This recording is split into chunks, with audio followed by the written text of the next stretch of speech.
Hello friends, this is Meow, and I hope that you're all doing well. Welcome back to Penumbra Black Plague. This is not part of the Let's Play per se. This is gonna be me just talking about my thoughts and opinions on the game. What do I think about it and why? I'm not sure it can be called a critique. Maybe it can, maybe it can't. I'm just gonna sit here and I'm gonna ramble for about 30 minutes or so. I don't know. So yeah, obviously spoilers ahead. I'm gonna talk about the entire game. I'm gonna spoil every single thing.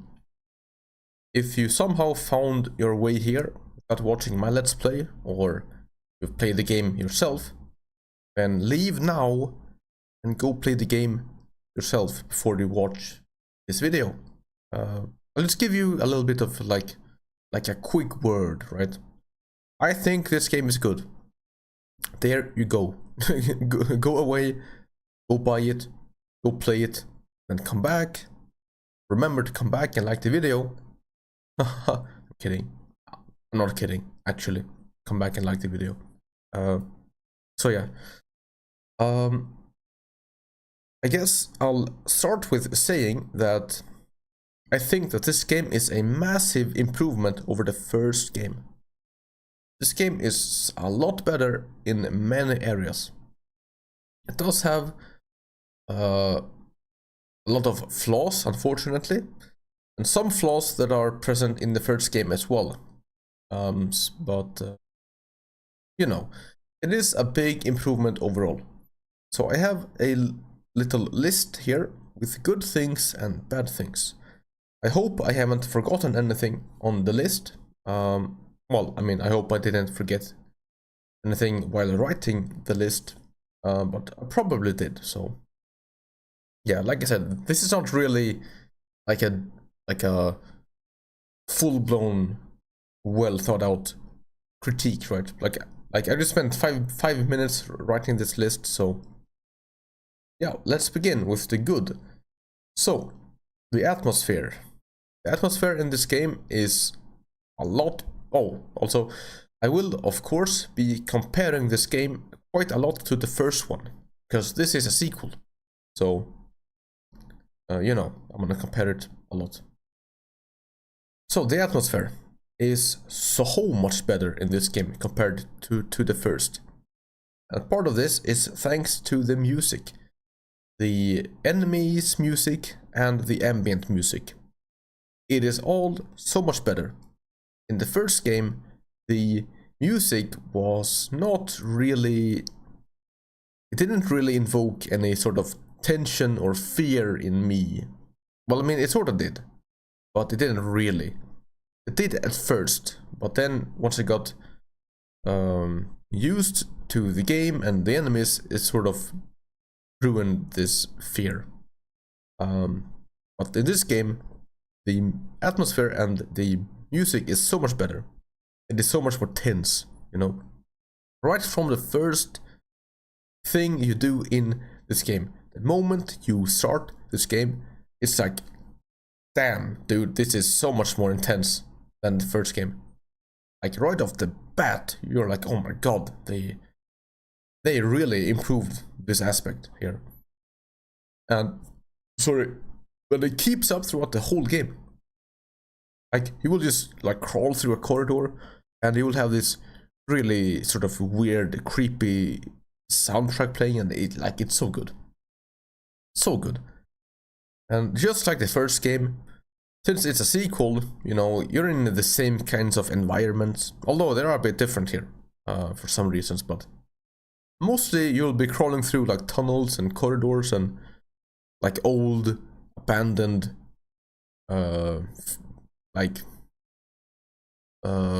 what's the word I'm looking for? Places, like, these old places that have gone old and they're falling apart and stuff, you know. I really like it. I think it's a really cool setting. I love it. That's the atmosphere and the music. It's so much better. Oh my god. Next up is the enemies. So the enemies in this game are a lot better than the first game. They're a lot scarier. Now, we will talk about the enemies on the bad points as well, but let's keep it on good points for now. So in the first game, you had dogs and you had spiders. Now, in my experience, I lost respect and fear for the enemies in the first game quite early on, because the AI was pretty damn bad. The game is quite janky, so you know that doesn't help. And you could kill the enemies in the first game. You could kill them all.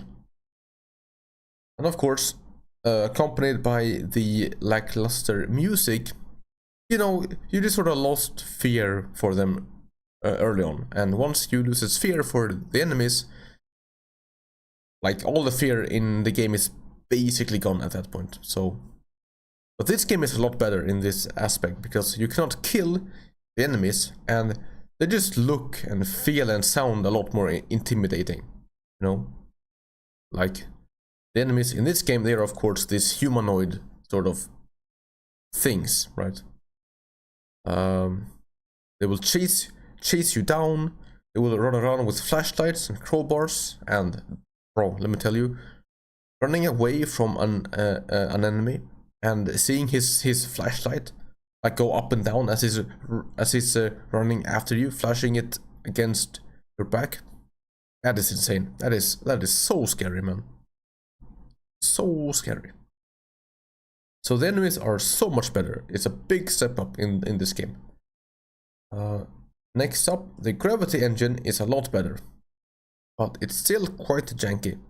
So if you don't know, which I'm sure that you do, in this game you can pick up items, like you click on them with your mouse and you can move them around, throw them, you can open doors by grabbing them and moving the mouse back and forth, and you know, stuff like this. In the first game you could do this as well, but the weight of the items were completely whack.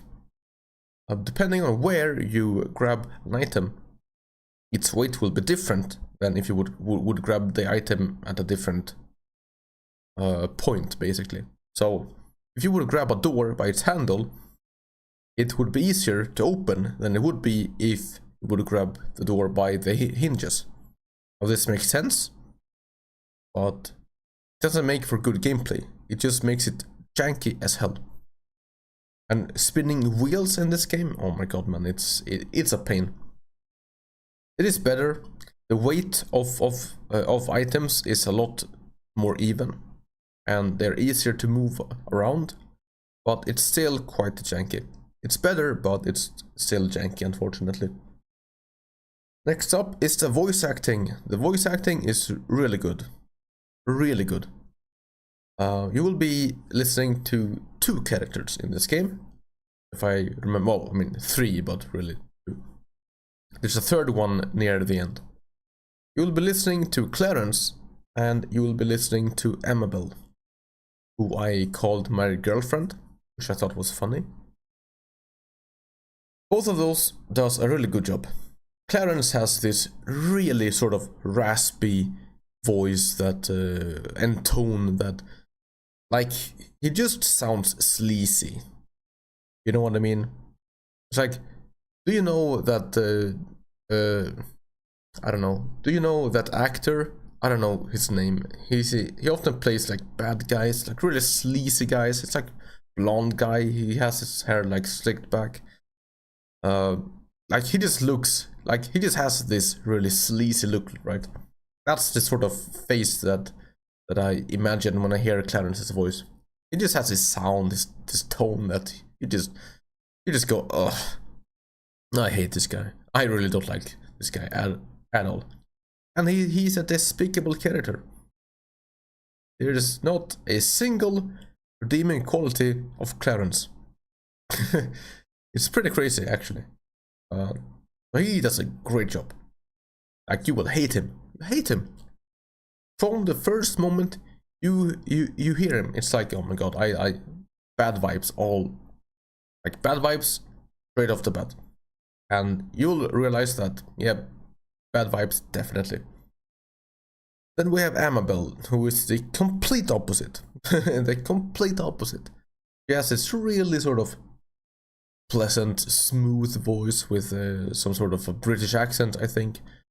Like, yeah, I mean, it's a complete opposite. You will hear her and you'll be like, oh my god, I hope that she makes it. I want to meet her. I need a hug from her. Really good. Both of them does a really good job.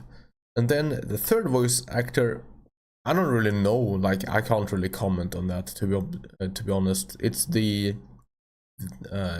hive mind, basically.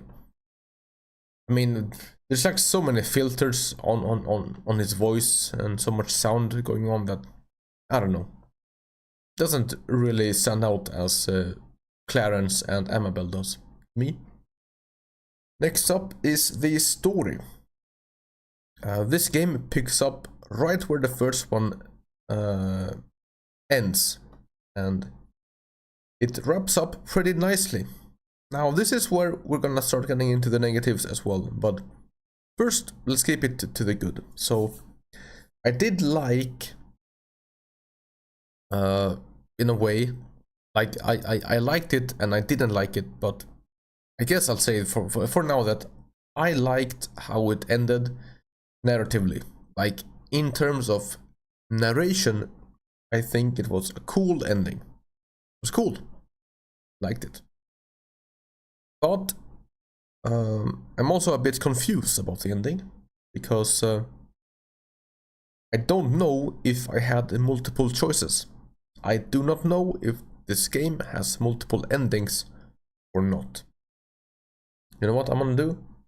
I'm gonna actually look that up right now, because this is key. This is pretty important.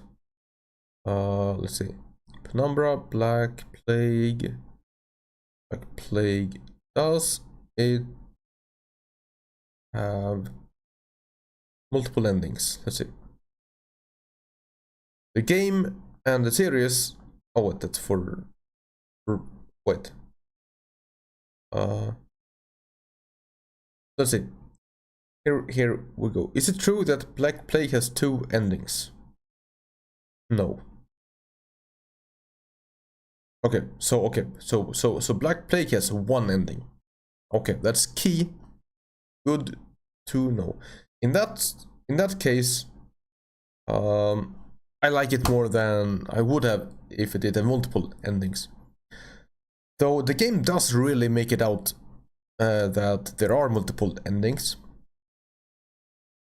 So that's a bit of a bait, I guess, but knowing this, I think it's a really cool way to end this game off. Really cool. In terms of the narration, is important to note that I'm talking about narration and not gameplay here.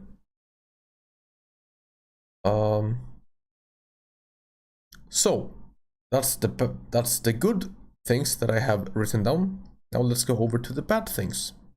So while I did praise the enemies, I will also criticize them, because you spend way too much time interacting with the enemies.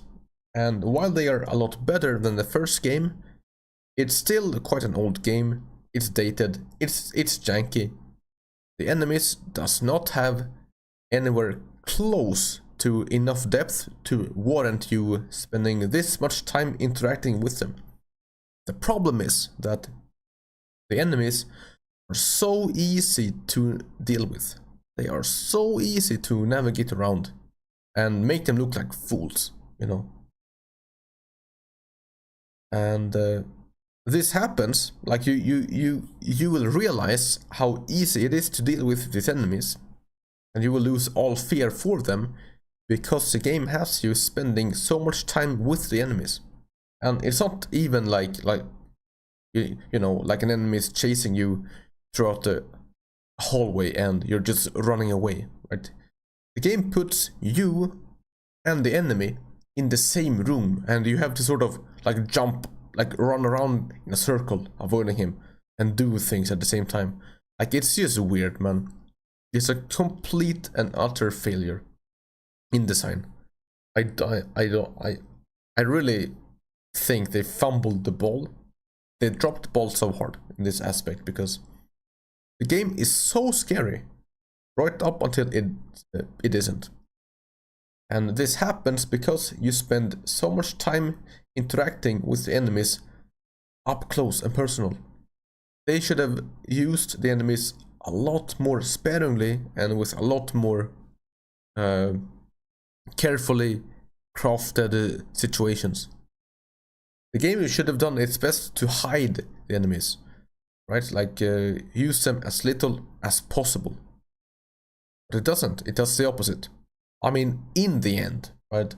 They are just all over the place. And at this point in the game, I mean, I can only speak for myself, of course, but I had lost all respect and fear for the enemies. And when that happens, just like in the first game, the whole fear thing goes away. It's gone, and it's not coming back. So that's not good. That's disappointing. The next thing I want to talk about that I didn't like is the puzzles. So, just like the first game, this game has quite a lot of puzzles. These tasks that you have to do in order to progress the game. Now, I'm thinking of a particular one, of course. It's the one that I think I did it last night because I finished my Let's Play last night. And it's the one with the chemicals. Now I'll just say this now. I don't like the puzzles in this game because they are too abstract. And the problem with this is that this is a horror game. This game is supposed to be scary. The puzzles are supposed to be a side activity, like a little side quest. It isn't the main thing, right? And let me tell you, one of the best antidotes against fear is anger. It is frustration. And let me tell you what happens when I'm stuck trying to figure out some abstract, nonsensical puzzle. I get annoyed. I get frustrated. It ruins my immersion and it ruins my fear. It kills the whole vibe. Tasks or puzzles in these like horror games should be very simple and obvious. They should be intuitive. It should be obvious to the player what the game wants you to do, so that you don't have to think about it, so that you don't get stuck for 10 minutes trying to think of whatever way the game wants you to solve this in. And this keeps you in the state of fear, right? Because in this game, I was going between two moods, basically. I was going from, well, I was either like in exploration mode. Oh, we're exploring this corridor. We're entering a new area. This is so cool. This is scary. I'm so scared because I don't know what's gonna happen here. And the other mood was puzzle mood. I would be like, okay, I have a puzzle here. It's gonna be some abstract nonsense. I'm gonna be stuck here for a while, I guess. And when that happened, my fear just disappeared. Now, of course, I'm thinking specifically about the one with the chemicals. Now, I will also note that I might have missed a note that would have helped and made this easier. Now, I don't think that's the case, but that is a possibility. So, basically, I had this machine and I had to combine 6 chemicals in a specific order, right? They were numbered 1, 2, 3, 4, 5, and 6, right? 6 chemicals, each with a number 1 to 6. Now the issue is that the game did not tell me the order. Oh wait, no. The game didn't tell me what number was connected to what chemical. And it also didn't tell me, like, Like, it told me the order in which to mix the chemicals, and you mix them with numbers, but the game didn't tell me what numbers each chemical had. So I was supposed to figure that one out on my own. And in hindsight, it was simple, but it wasn't obvious. It wasn't intuitive, and that's the problem. I got stuck on that puzzle. I got annoyed, and I ended up looking it up on Google. Like, oh my god, that is terrible. That's terrible. My immersion just died. Just took a deep dive into the ocean and it never came back. Really bad. And like many puzzles were like this. Many things in the game was like this. Especially in the ending, right? When the Turnigat is testing you, he puts you through 3 tests, and they were all just weird, man. It wasn't obvious what to do, to me anyway. And look, we can say that I'm just stupid. It was obvious, but I missed it. Fine, but in my experience, in my opinion, it's not very intuitive and it's not very obvious what the game wants you to do. This is a problem, because failing in a horror game is bad, because, you know, it kills this whole immersion thing, which we'll get to later on. So yeah, I really did not like the puzzles and how abstract the thing was. Oh yeah, and about these 3 tests, right? So it is this cliche of humans are bad, they're selfish, need to work together, help each other. So you have 3 tests, which are basically, the game wants you to solve these tests by basically helping someone else or taking help from someone else. Now the problem is, it's really not obvious as to what to do. So in one test you have a door, and this door is locked, and there's one enemy in this area. Now I thought like, oh, okay, and also this enemy is hostile, which is weird, because at this point they shouldn't be hostile to you, but they are. But I thought, okay, well, I'm supposed to get this guy to hit me, and then I dodge and he hits the door and he breaks down the door.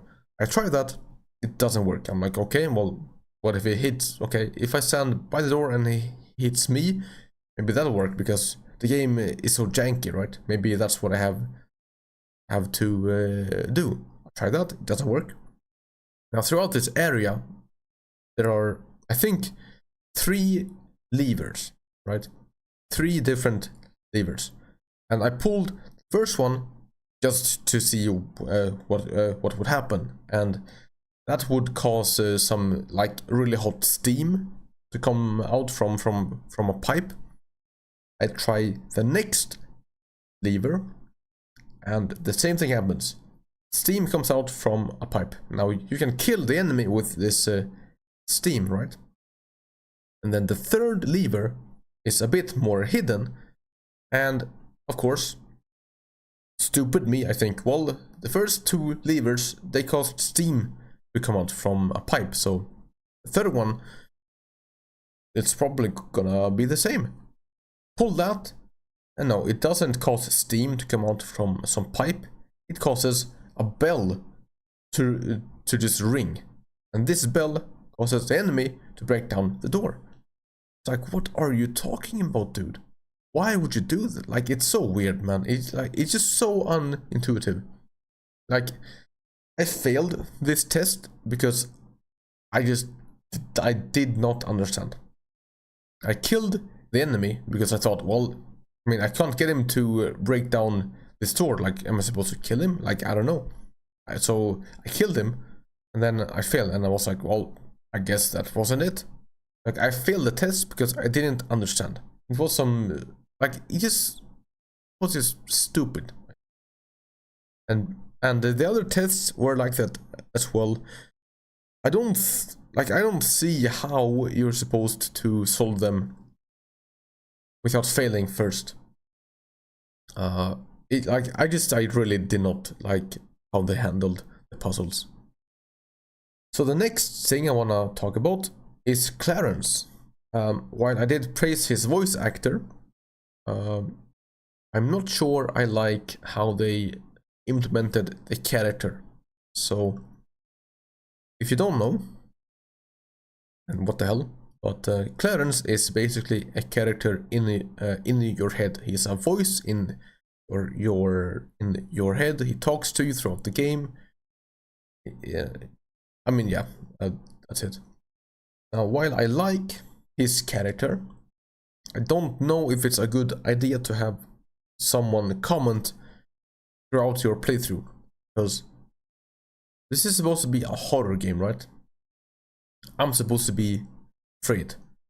Now, when I have something to take my mind off what's happening all the time, I don't get as scared as I could have been. Clarence talks like throughout the whole game.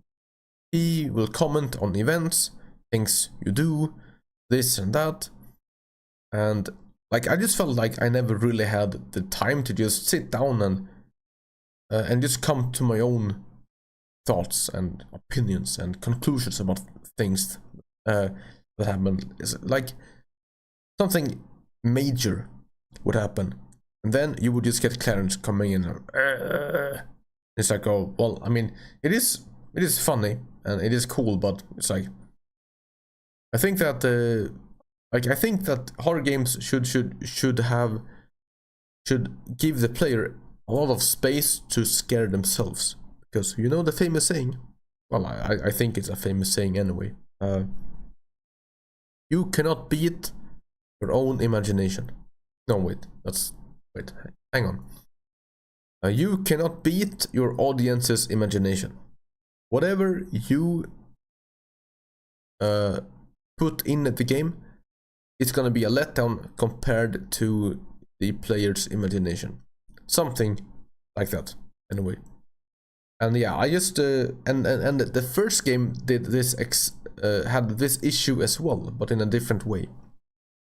So in the first game, you didn't have a voice in your head, but you had these like you would just get subtitles coming up on the on the screen all the time, and it would basically be your character commenting on events and this and that.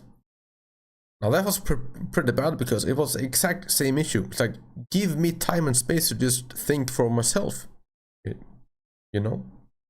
So I didn't like that. Even though I like Clarence as a character, I don't think I like how they did it. Now, the ending. Oh my god. So we did just talk about the ending a little bit, but I mean, the gameplay wise, it was just awful, man. While I do like the ending, in the narration, in the gameplay, I think was terrible, because of these 3 tests that I talked about. And then before you reach this area with these tests, it's a hard word to say, man, tests. You will be running into enemies all over the place. Enemies are all over, and at this point I had lost all fear and respect for them. So it was just like I was just zoned out, man. And then I also had this freaking puzzle. I was annoyed, I was frustrated, I was zoned out. Like, yeah, it just completely dropped the ball in the end, unfortunately. Now, as I did say, I wasn't sure if the game had multiple endings or not. I thought that it did, because the game really made it seem like there were multiple endings. Now, I wanted to help Turnget. I wanted it to be a good guy. I wanted to have a good ending. Now that's not what happens. Now that's a cool twist. I think it's cool. I like it. But yeah, I don't know. Knowing that there is just one ending makes it a lot better. But oh, and also when you're doing these tests, like you will have a loading screen every 5 seconds, man. It's insane. It just kills immersion. Really, the way they did the ending, gameplay-wise, was horrible. And then after the tests, when you're at the PC, like first you have to click the door. It's like, okay, you're in this, you enter this room with a PC, right? And the target tells you that, like, oh, okay, please help me. Tell, or he goes like, please, what's the word? Remove all trace of this place, right? Don't tell anyone to come here. They will kill me. I don't want to fight. I don't want to hurt you. Just let me be here, okay? And I, the player, I went, sure, man, I will help you. Don't worry. I click on the PC and I'm thinking, all right, I want to do what you're telling me to do. I wanna type this mail and be like, yo, it's fine. Don't come here. What? That's not what happened. My character went, I need to think. And I go, what do you mean? I don't want to think. I wanna write the mail now. I know what I want to write.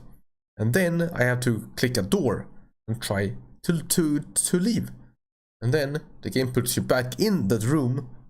But now this whole wall, this whole door and the wall around this door, it's gone. And you're looking into a black abyss. And like I thought, like, what's happening? Is it like is it loading? Is this a loading screen? What's happening? I wasn't sure. And then I tried to move and I'm like, oh my god, I'm just looking into the abyss for no reason, like what the hell? And then you have to click another door, and you have to click this and that, and it's like, bro, just let me write the thing. If I just want to write the freaking mail now, just let me write the mail. You know, if like, this is what I mean. It was just not intuitive. It's unintuitive, it was confusing, and it just lost me long ago, and it never even tried to bring me back. So I really did not like that. Last thing I want to talk about is that it was too easy to fail and die in this game. Now a lot of this ties into things that we've just talked about. It's too easy to fail puzzles because they are not intuitive, and this brings annoyance and frustration and this and that. We know this. Now it's too easy to die in this game, partly because of game mechanics not being clear again. Now you might think that, well, isn't that a good thing that it's easy to die in a horror game? Shouldn't that make the fear even more potent? Like, oh my god, gotta be careful because I can die. In theory, yeah, that's exactly what should happen. In practice, that is not what happens, because the moment you die in a horror game, you're, well, I mean, I can only speak for myself, right? But my immersion gets broken, and I almost get a sense of relief, right? Because if you die, it's probably because you are in some sort of hectic, scary situation. So you die, and then it's like, oh, it's fine. It is a game. Yeah. I'm playing a game. It's fine. This scary moment is now over. Dying is relieving. Like, what the hell, man? I don't want to be relieved in a horror game. I want to be scared. The best horror game is when you don't die, because then your immersion never breaks. Well, I mean, in theory, right? And you never backtrack, or, well, I don't mean backtrack, but you never have to repeat the same gameplay section over and over. And this also kills immersion. So here's an example, right? So let's say you enter this new area, right? You take a few steps in, you open a door, and bam, monster comes out. And you're like, oh my god, I'm so scared. This caught me off guard, blah blah blah, I'm gonna run around. And then you run around, and then the monster gets you, it kills you.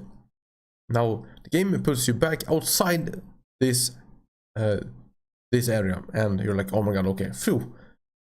That was spooky, but now that's over. I can now relax, and now I know exactly what's gonna happen in this area.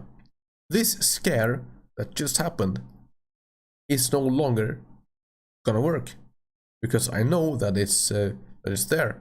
I know what is coming, and now because you have already died once, you might even think, I mean, I'll just doesn't matter, right?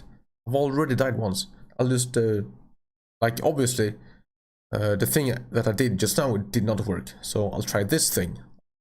Maybe I took a like a left turn. This time I'll take a right turn and see if that works. You're now in trial and error mode. The whole moment is gone because you died. And in this game, it is so easy to die, not only because there are a lot of enemies, but most of the time when I died, well, I think every time that I died was because there was some game mechanic that I didn't understand. Again, it wasn't intuitive, it was confusing. And if I die because of a game mechanic that I do not understand, there's a problem. That's bad. It's not good. Oh my lord. So that's all I had on my list. Overall, this is a huge improvement over the first game, but sorry, it really did have flaws. So yeah, I guess those are my thoughts and opinions on the Penumbra Black Plague. I hope that you found this useful or entertaining or beneficial or something positive in a way. I will be playing Penumbra Requiem next. As I understand it, it's not a full-blown sequel like this. I don't know. So yeah, I will be playing that next. If you wanna join me for that would be cool. I'm looking forward to seeing you there. So let's just do a quick like summarize game. So I think this is a really cool game. I think it's a good game. I love this game more than I probably should. I don't know why, but I just really love the Penumbra series. I really don't know why. It just has some vibe to it that I really like. Don't know what it is, but I really like it. The games are quite old at this point. They're quite dated. They're janky as hell. Like, you can definitely tell that this is, you know, I mean, you know what, it's just janky as hell. It definitely has flaws, but you can see that they went for it. They had a vision and they went for it, and I respect that. I like that. It has flaws, but it's a really good it is a good experience that I think you should have. Okay, well, I don't know how long it's been. I'm guessing 20 to 30 minutes or something, perhaps. I don't know. Yeah, once again, I hope that you found this useful or good in any way. Thank you so much for watching. Please let me know your thoughts and opinions on the game. Tell me what you thought about my Let's Play. What do you think about the ending, this and that? Just let's have a chat, eh? Yeah, I guess that's it. I will go on to play Penumbra Requiem now. I'll see you there. Thank you so much for watching, and stay safe and take care. Thank you, guys. Yeah, see you next time. Bye.